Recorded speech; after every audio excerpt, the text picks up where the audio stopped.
So thank you everyone for joining today. This is the November Cybersecurity Insider Program. And this month we're trying something a little bit different where obviously we're doing this on Microsoft Teams instead of GoToWebinar. And our goal for today is to hopefully make this interactive and give everyone the opportunity to ask questions of our panel and have a good discussion about cybersecurity. So I'm Laura Pursley. I'm the marketing director for CloudWave, and you're probably used to getting my emails, being part of the Insider program. You've seen my name quite a bit, so now you can put a face to a name. And on our panel today, we have Kelly Watson. She's the director of our Cybersecurity Tactical Operations Center. And we also have Guy McAllister, who is a cybersecurity consultant and performs the risk assessments and our C2M2 assessments. And Guy is also a former hospital CIO. And also joining our panel today, we have Patrick Neese. He's the CIO from Lake Regional Health System out of Osage Beach, Missouri. So thank you to all the panelists for joining us. Just to start the discussion today, I had sent out some emails asking for you to submit questions, and after every webinar that we have, we always ask for your input and challenges that you're having. So from that feedback, we were able to kind of put those questions into 4 different buckets. So we're going to start with these topics and have some discussions about these items, and then feel free to ask any other questions that you have related to cybersecurity. And you can either just jump in and ask the question, feel free to put it in the chat, or we can open it up at the end as well. So let's go ahead and jump right in. The first topic is artificial intelligence. And one of the questions that we received was asking about, what's the best way to manage challenges that are presented by AI? This is a fairly new thing for generative AI. It's making its way into healthcare specifically. So this question was around how to handle these adversarial and data poisoning attacks, specifically on medical device systems and use AI technology. So I'll open that up to the panel. Kelly, if you want to maybe jump in on that one first. Sure. So it's a great question. So, managing basically some of the challenges that are presented by AI is going to be kind of an evolution of continuing to try to figure out how do we stay ahead of things. But really kind of in the context around potential adversarial and data poisoning attacks on medical device systems, I would say that there's not just kind of one approach. It's going to be this, kind of multifaceted approach of how we're going to take a look and strategize how we are staying ahead of this. So some suggestions I would have would really be around implementing, robust security measures that are going to adhere to the standards for AI systems and medical devices. This would include, I would say, encryption, secure communication protocols, and compliance with industry-specific regulations. Some other, things to start considering around is, regulatory or conducting regular scheduled audits and pen testing, really to help you start to identify the vulnerabilities in AI systems. This is taking more of that proactive approach and helping address the weaknesses before they become exploited.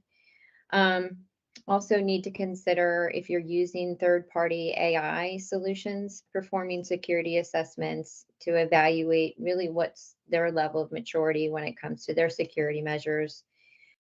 I would also say, ensure that the integrity and quality of the data being used and trained and operating AI systems, you have to really implement and, I would say implement measures to detect and mitigate data poisoning attacks, such as, you have anomaly detection algorithms, data validation processes. And last but not least, I think a lot of this is around user education, being able to educate and train your users, your developers. So I'm not sure if anybody out there is trying to develop their own AI tools, but education around the stakeholders about potential AI related threats and attacks. And just increasing that awareness is going to just foster that security conscious culture.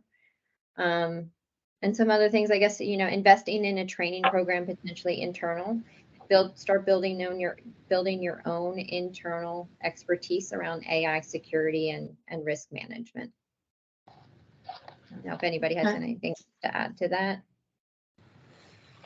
And Laura, I would echo everything that Kelly just shared. First of all, if our focus needs to be on protecting our environment, period. Putting all the resources that we can in place to protect our information, our infrastructure, our organization from a cybersecurity standpoint. AI adds an additional challenge or wrinkle to that, but it is also a tool that we need to embrace because our clinical tools are beginning to embrace AI more and more.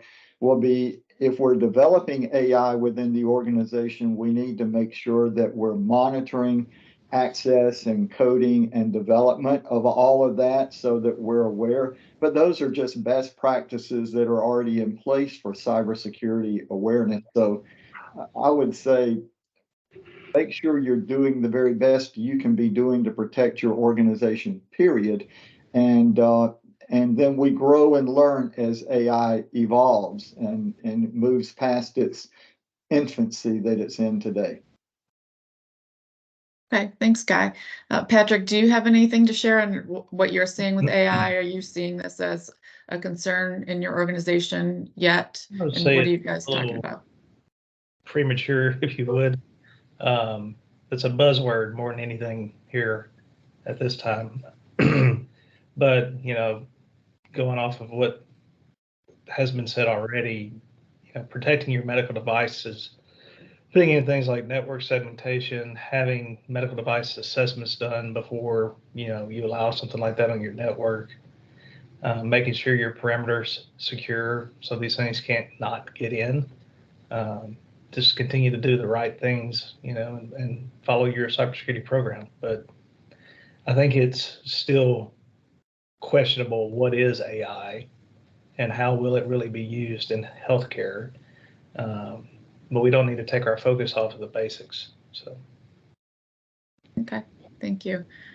Does anyone have any other questions around AI for the panel? Anyone want to unmute themselves or jump in with any comments, questions, maybe share some things that you're doing as well?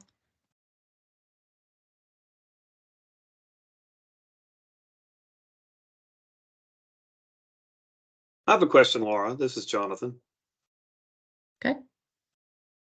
Have you seen AI used outside of a hospital where users are using ChatGPT or something similar to put in some patient conditions and question it for some ways to treat that patient? And what are your thoughts on that?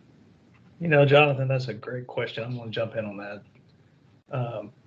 We have actually gone and blocked all of the sites that we are aware of, like ChatGPT, just to prevent any kind of PHI leakage, unintentional or intentional.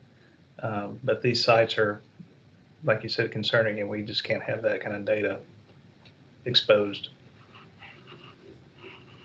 Yeah, and I believe there was a breach that did happen with that exact scenario where information was input and it was PHI that was input. I don't know if Kelly, if you have information on that or you know about that. That was, I can't remember if we did a attack alert on that or not, but we have seen that has happened where PHI is being entered into ChatGPT, which is a HIPAA violation. Correct. And so, I mean, I think that goes back to user education. So people aren't aware, what they can and what they can't be doing with ChatGPT.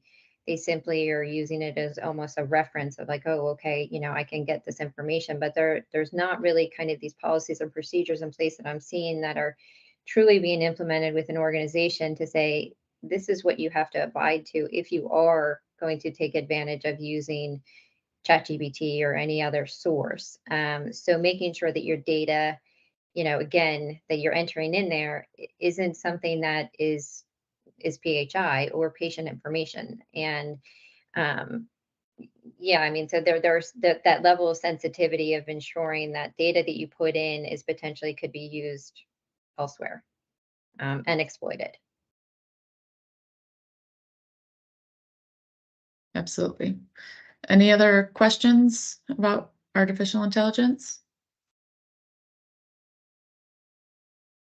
Okay, we did put out a policy and procedures document around AI, and I know a lot of you have asked for access to that, so I will send that out in the follow-up just so you can download that if you're interested in how to set up policies and procedures around AI for your organization. So we'll make that available to you.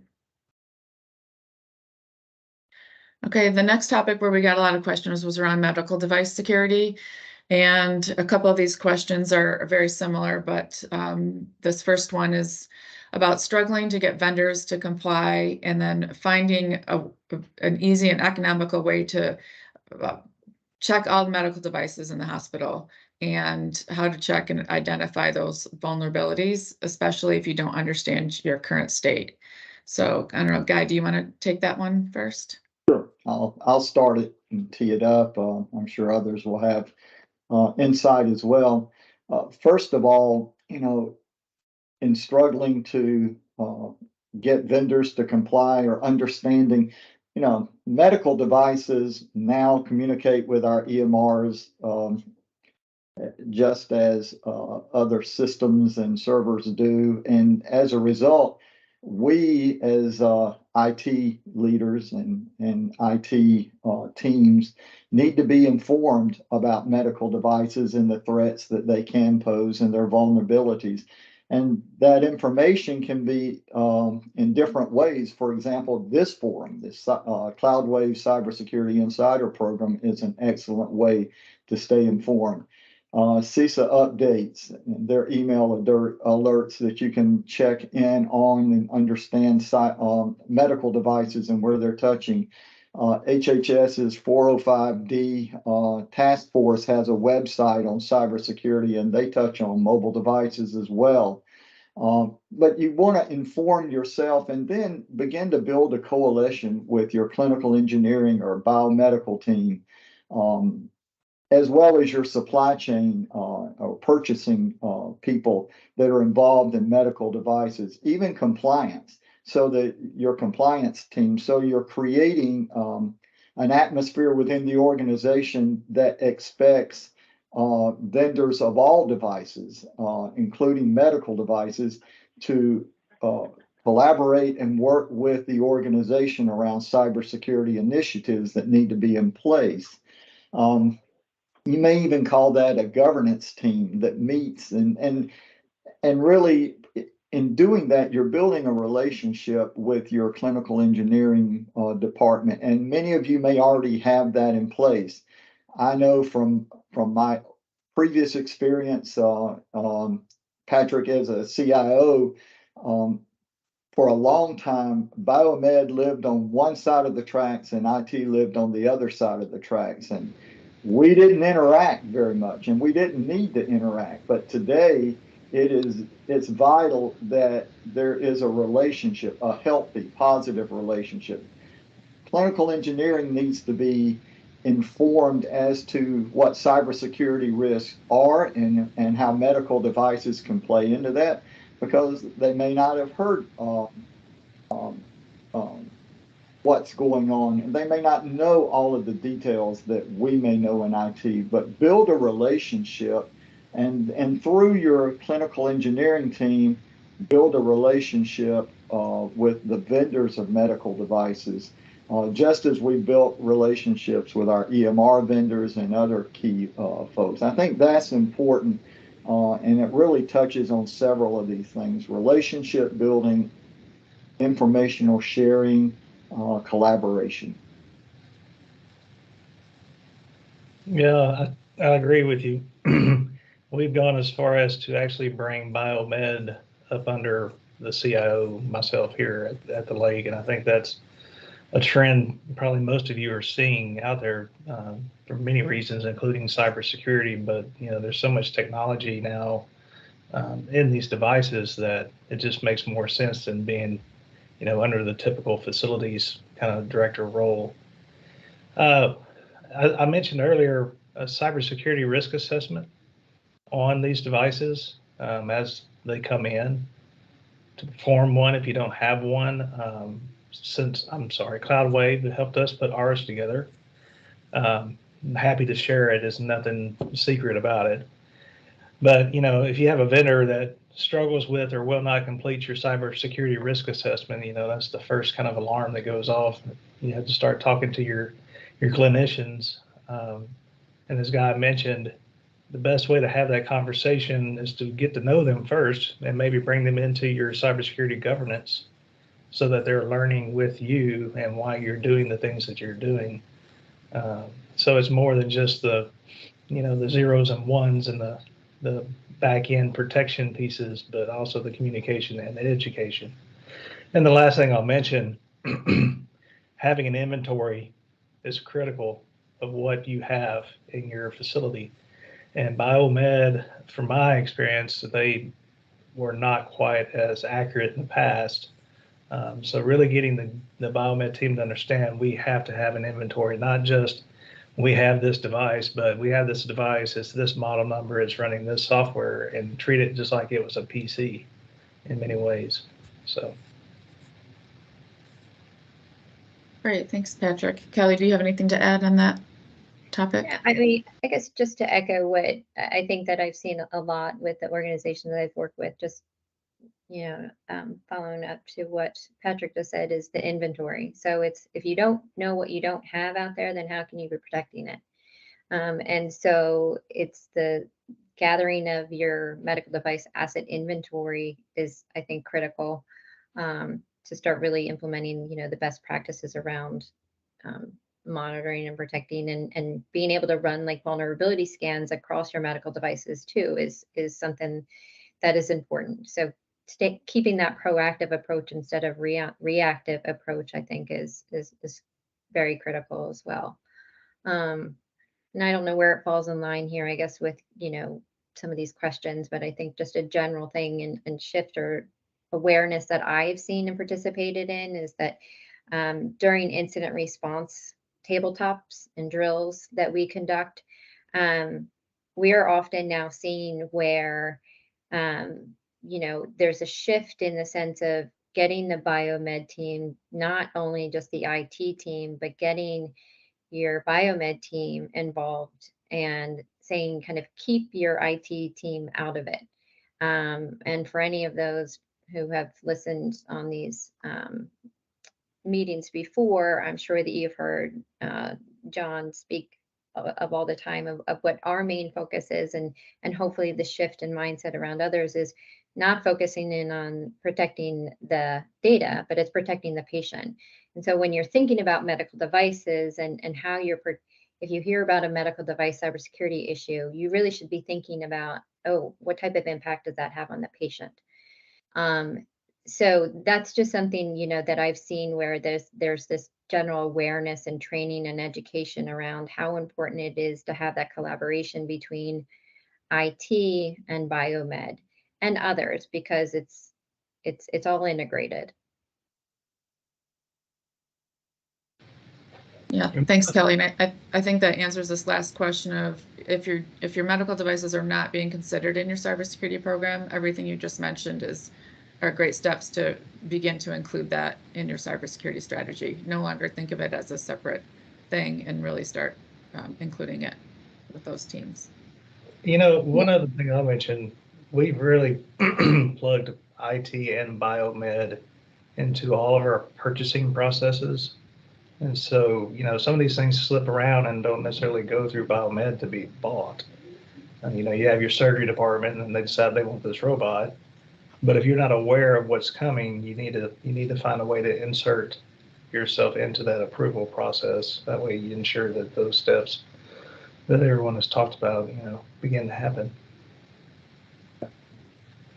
That's a great point. Does anyone else have any questions around medical device security that wants to jump on and unmute themselves and ask a question?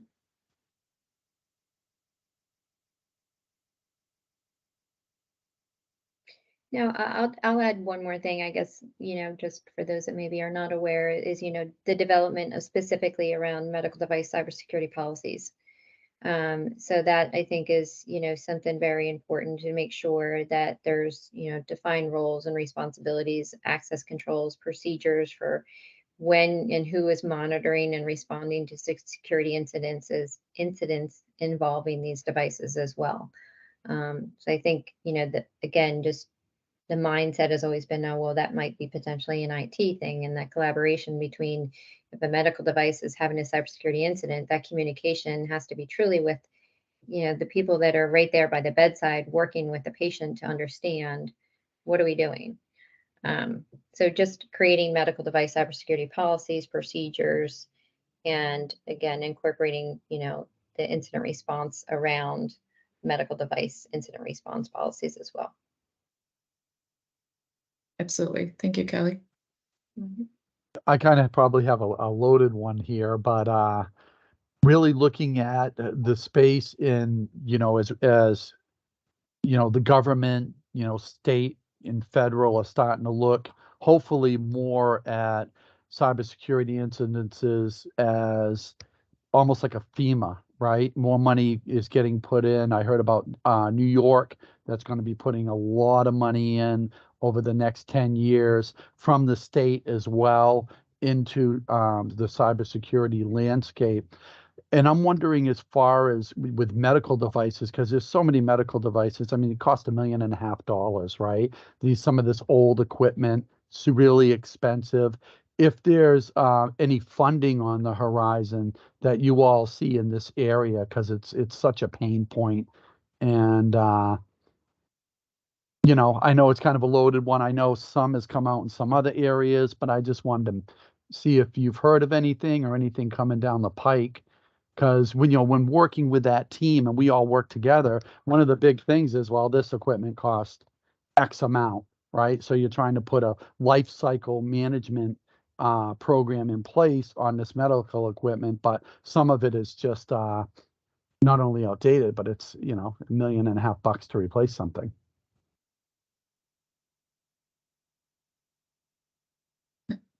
Anyone on the panel, have you seen or anything around funding? I know you mentioned the New York. I think we are going to see states follow suit with more funding for cybersecurity specifically, and I think will remain to be seen what they designate that for, whether it's going to be very specific or more broad-based. I don't know, Guy, if you've seen anything come down. I've not seen anything specific. I do think that we're seeing a growth in awareness at a federal level. Where I am, not so much at a state level yet, but some states are becoming more aware, and with awareness opens the door to funding, and so we can only hope for that. But the concern that was mentioned is very real, very legitimate, because these are not cheap devices, and we all know horror stories of some of these devices where $1 million is spent and they're running old OS, or things that we wouldn't let in the door normally. So we've got to get to a mature place where that doesn't occur. Putting dollars to that may help, but I also think some guidelines and regulations. And when it comes to healthcare, we're so regulated in many other ways. I'm old enough. You see the picture. I'm only a 30-year-old former CIO, so I just look like I'm in my mid-60s. But Patrick, you can laugh. The point I want to make is I remember the battle with medical devices was, well, the vendors would say, well, FDA says we can't put antivirus software on because we were approved without it. And it took the FDA to come out and say, that's not true. And the truth of the matter is we've got to put some regulations and some teeth behind this so that vendors are compliant and will work with us more helpfully than in the past. And we're in conversations with the FDA to maybe present at one of these sessions next year, one of the maybe February or March. So that might be a good topic to ask them during that session as well. I think it's really good points that got made. We really have to hold them accountable because these are, black boxes on our network. The only other thing I'll add to that is educating your board and your executive team on what these medical devices could potentially do to your environment. One example we had here recently, which you guys ladies know tons of examples, but our bedside monitors were extremely out of date. And, we just had to make a change. We could not afford that. And utilizing some of the events that happen in the world to help educate your board and your executive team as to this could happen to you if we don't make these changes, to try and get internal funding. I know that doesn't help from a federal or government, or state, but sometimes it helps drive it internally. Thanks, Patrick. Any other questions around medical device security? I have a statement. So you don't have to just look at the replacing of the medical device. One of the last projects I implemented when I was in a hospital as a CIO was we did upgrade a system, and with its latest software, it came out of the box with 240 vulnerabilities. It accounted for a large portion of our vulnerabilities, and the vendor had no resolution or nothing they could do to improve that. And it was based on old versions of software. They were using database software and interface engine software. So you have to, I believe Kelly said, you have to look and do an assessment when you implement a new technology to make sure you're not introducing new vulnerabilities. And to have 240 in a new installation is just, it's not acceptable. Yeah, absolutely, Jonathan. Thanks for sharing that. Okay, the next big topic where we got several questions was around resource allocation and just in general focusing on cybersecurity.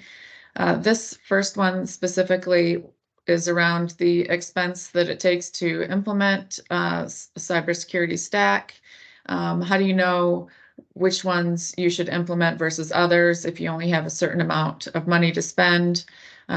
Which solutions would give you the most bang for your buck? So I'll kind of throw that out to the panel to give some thoughts on that. Well, if you don't mind, I'll jump in and then let the rest of the panel take over. When I came here to Lake Regional, I came here from a different facility I'd been at for 20 years. So one of the first things we had to do was a full assessment, infrastructure, cybersecurity applications, you name it. What I found very helpful on the cybersecurity side of things was implementing NIST, CSF, and doing the C2M2 assessment, which helps me prioritize, the spend, where I'm going to get the best bang for my buck. You don't always agree with the tool and with the, what NIST is telling you, but it does give you a good foundation. And then you have to get the basics first, get the basics under control and then worry about the, the bells and whistles that you can come along with later. Laura, I would agree with what Patrick was just sharing. You've got to understand the basics and start at that point. And, you also will want to sit down after you have these assessments and you understand NIST, CSF, and you know where you're trying to go. You want to sit down and create a cybersecurity strategic plan. And build a budget around that, not just for the next fiscal year, but for year 1, 2, and 3, because it might take 2 years, 3 years to implement tools. But understand what the tools are that you need to address the gaps that you have. And don't look at, well, what can I just buy a bunch of cheap stuff because I can afford it, and it may not address your need. Know what those needs are and prioritize them, and then go after them in a methodical way. at the same time educating your senior leadership, your CEO, your CFO, the board. All of those people need to understand the importance of why spending dollars, because all of us who've been in not-for-profit hospitals or even for-profits, every dollar has a name, and we just have to make the case that there's some dollars that need the name cybersecurity on them, but that comes with a plan. So I would encourage people to specify what it is they need and look at a 3-year plan and create a strategic plan around that. Thanks, Guy. Kelly, I know you work with clients every day on their strategic plans and identifying kind of what they can do next. Do you have anything to share around that? I think we are, kind of touched on it already. I think it's a matter of, I guess, bringing awareness to people, and really thinking about it from a perspective of what, I guess, aligning your strategy with your business objectives. Really, it's just making sure that you illustrate kind of the benefits around having a cybersecurity strategy and who's going to be involved. Also, maybe just presenting and really having a better understanding of current threat landscape and identifying those risks and potential investments. So making sure that, if you're thinking about the type of risks that or impacts that it could have on your environment, what's the potential financial impact of not having the cybersecurity strategy as well as the cybersecurity tools that an organization is going to need. So you think about the potential of, the cost of a potential breach, and presenting kind of that cybersecurity investment and the strategy around what are the, you're always trying to, increase your defensibility and decrease the financial risk. So just some of those things to consider. Okay, thank you. This next question is a little bit more specific. They were asking about, they've typically used open source tools, and especially going forward for cybersecurity and auditing and meeting some of the cybersecurity requirements. Some of the tools they've been buying have been closed sourced. So they're wondering which is better, and is there a reason to go for open source versus closed? Thinking of the incidents of compromise from third-party vendors. Laura, I would just say, first of all, because it's open source is not a problem if it's, again, a solid solution that meets the need.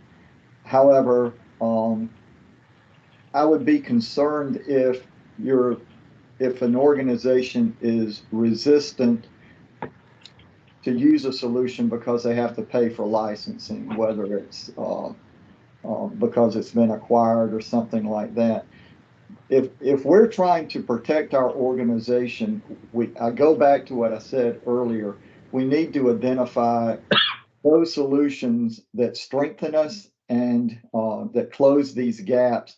And if you're looking at, well, if I can do a little bit of this and a little bit of that and not have to pay anything, you're probably not going to be in a good place at the end of the day. I'm not in that. Look, I never had the money to throw it around for any and everything, but you've got to do your homework and be very specific about what it is you need. And if you're going to put in a solution and spend that time to implement something, make sure it's the right solution, whether it's open source or not. Doesn't matter, but don't let the fact that you're having to pay a license keep you from using the right tool at the right time.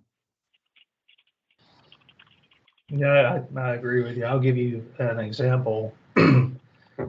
When I came here, they were doing DNS filtering, but the DNS filtering solution they were using was, not really commercial grade, if you would.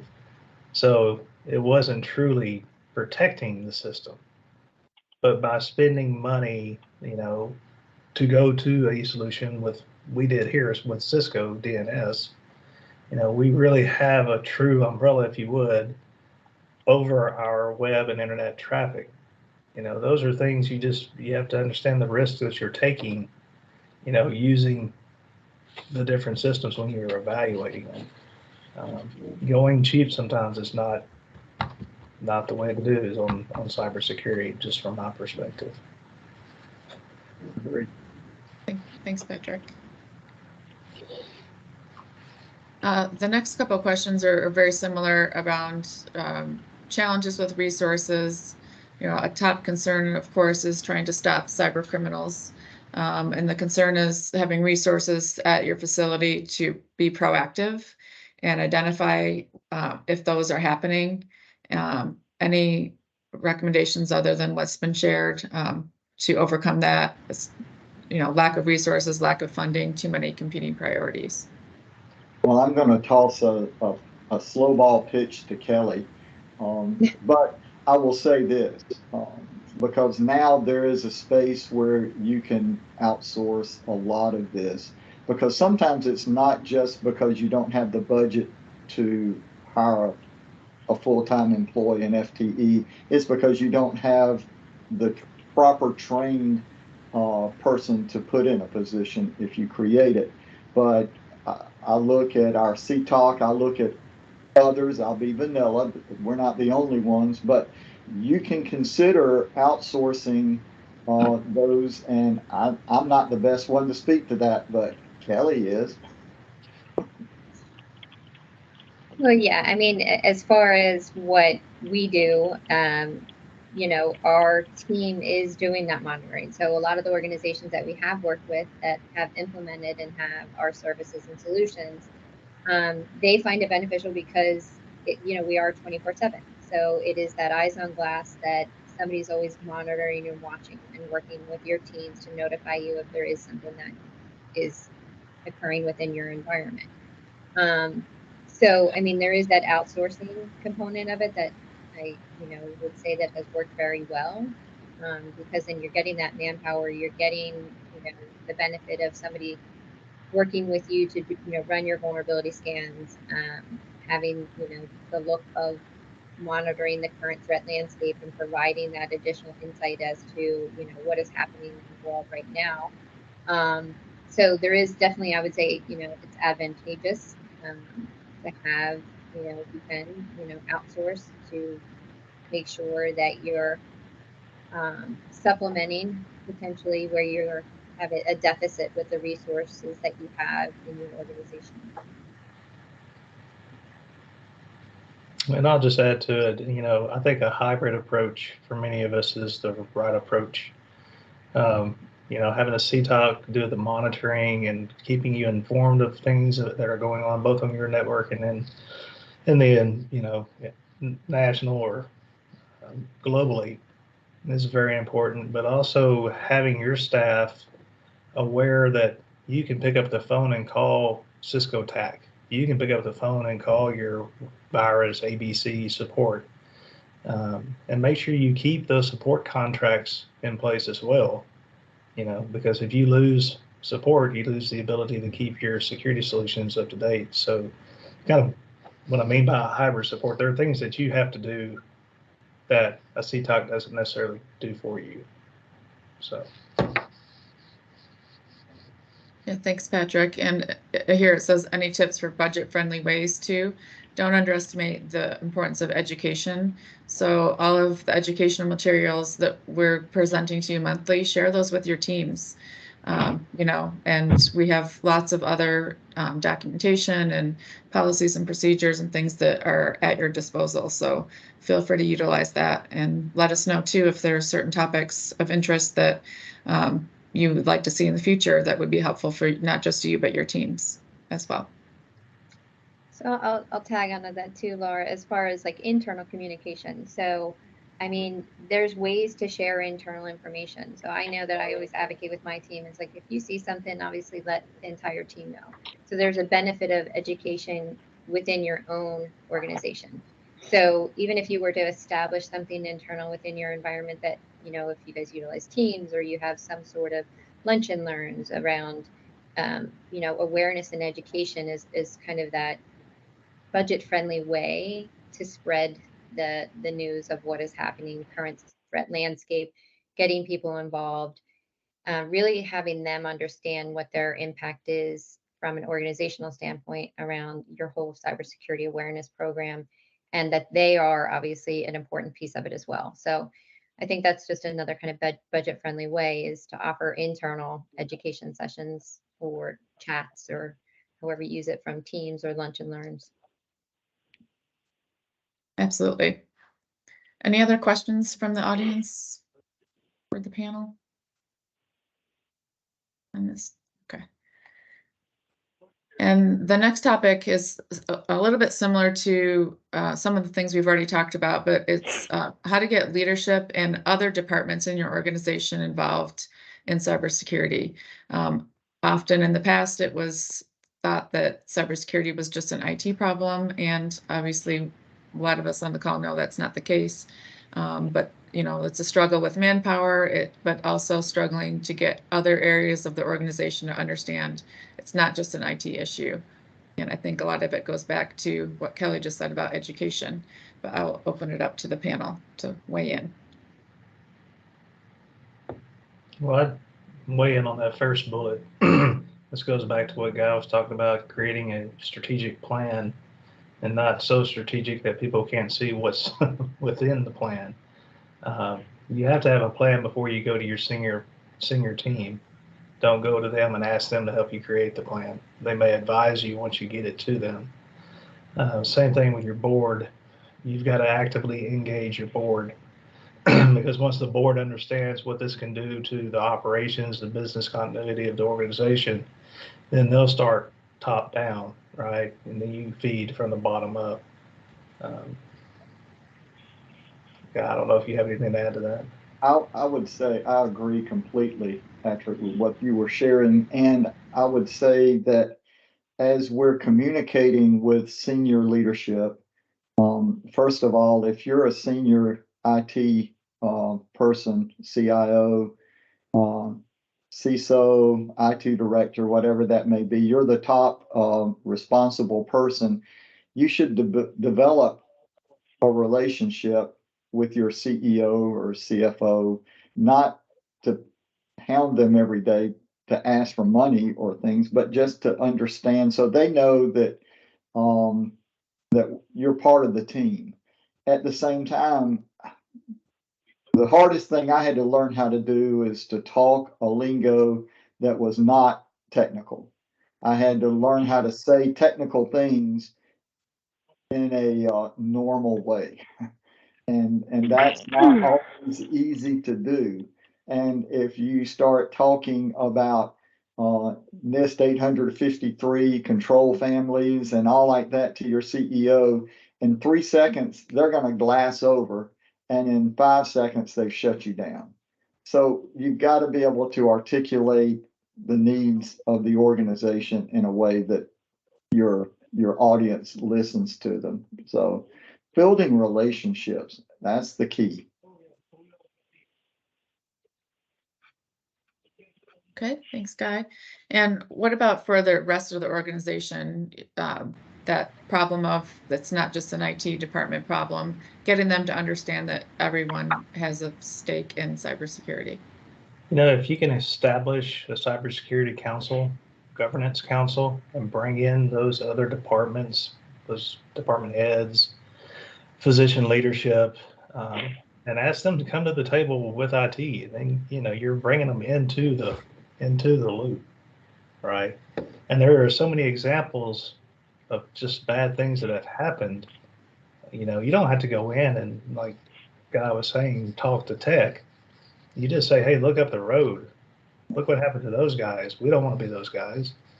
And then here are the ways that we can go about protecting ourselves. And a lot of times, less is more when it comes to what you're trying to communicate. So. And Patrick, to that point, I would say, and I saw in the chat where someone asked about who you would include on these on a cybersecurity council, but you certainly want your lead physician that's either the champion with IT or the CMIO or whatever role you may have. you want a physician engaged that understands, because look, the more we tighten and protect, the odds are the more impact it's going to have on users. That's the world we live in. But a physician or clinical, I would include nursing as well on this council. They need to understand that it's better. This is a better alternative than a 4 to 6 week downtime because you've lost all of your infrastructure and your servers to ransomware or something like that. But engaging your physician community through the right people, engaging your nursing community through the right people, making sure that those people who make purchasing decisions understand that they're all part of this. This is a community that protects the organization, and you know, the more the merrier may be the right approach for something like this. You don't want someone making a decision that could impact your cybersecurity landscape in your organization that's not part of this team. So include your clinicians, include your ancillary representatives, include people that are going to be impacted by the decisions made to strengthen your cybersecurity position. Yeah, that's a great idea. I like that. Okay, so does anyone have any other questions on other cybersecurity topics that they want to throw out for the panel?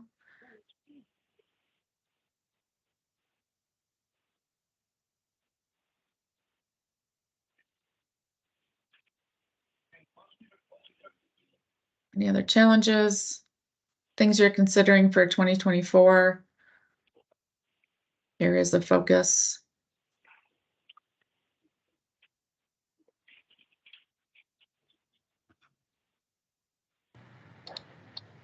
Okay.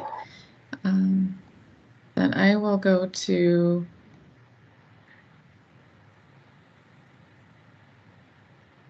I just wanted to bring up a couple of items for going forward with the Cybersecurity Insider Program.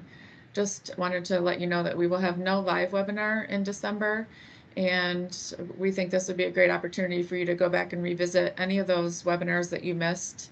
And those are all on the private YouTube channel, and they'll be in the follow-up email as well. Utilize this time to share those with your teams. Go back and review any topics that you may have missed around AI, medical device security, other topics that we covered this year. And just a sneak peek, we've mentioned this a couple times before. We did a survey and some of you gave some feedback for an in-person event in 2024. We're looking to hold a Hacking Healthcare event April 16th through the 18th. We're currently investigating locations. This will be about a 2.5-day event where we will have sessions to help you define strategies for 2024, give you actionable items to bring back to your teams to help train them. It will include a 90-minute tabletop exercise, and this will fulfill your annual requirement. So that's an excellent reason to come on its own. We're looking to have some excellent keynote speakers and some guest speakers as well. And it's really just an opportunity for this group to get together, learn from each other face to face. I know it's not always easy in these forums to learn from each other. So we're hoping to get a lot of you together in person. So stay tuned for that. More details to come. And wishing everyone a happy holiday season as we're coming into December. Any last thoughts, questions for the panel? Well, I just want to say thank you to everybody, and I appreciate the opportunity to participate. Thank you, Patrick. We appreciate it. Yeah, thank you for everybody joining today. And if anybody has any questions, obviously you can reach out to any one of us.